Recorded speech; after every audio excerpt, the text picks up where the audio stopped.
સુરતમાં કોંગ્રેસ ઉમેદવાર નિલેશ કુંભાણી ફરી ચર્ચામાં આવ્યા છે। નિલેશ કુંભાણી પ્રેસ કોન્ફરન્સમાં મોટું ધડાકો કરે તેવી શક્યતા વચ્ચે તેમના ઘરે પોલીસ બંદોબસ્ત ગોઠવી દેવાયો છે। કોંગ્રેસના સુરત લોકસભાના ઉમેદવાર નિલેશ કુંભાણીનું ફોર્મ રદ થઈ ગયા બાદ ભાગતા ફરી રહ્યા છે। તેઓ કોઈપણ જગ્યાએ કોઈ પ્રસંગમાં હાજરી આપી રહ્યા નથી અને મીડિયા સાથે પણ વાતચીત કરી રહ્યા નથી।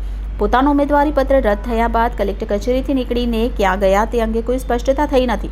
જોકે ગઈકાલે નિલેશ કુંભાણી સુરતમાં આવી ગયા હોવાની વાત વહેતી થઈ હતી।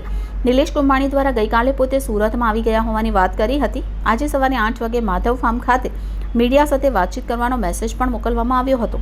મેસેજ મોકલવાના 1 કલાક બાદ ફરીથી તેમના અંગત વ્યક્તિ તરફથી મેસેજ કરવામાં આવ્યો કે તેમની તબિયત સારી ન હોવાથી તેઓ મીડિયા સાથે વાતચીત કરી શકે તેમ નથી। મેસેજ કર્યાના 1 કલાક બાદ તેમની તબિયત કેવી રીતે ખરાબ થઈ શકે એ પણ એક મોટો પ્રશ્ન છે।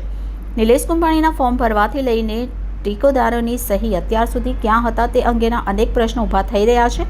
પત્રકારો સાથે વાતચીત કર્યા બાદ ઘણા બધા પ્રશ્નોનો ઘટસ્ફોટ થઈ શકે છે।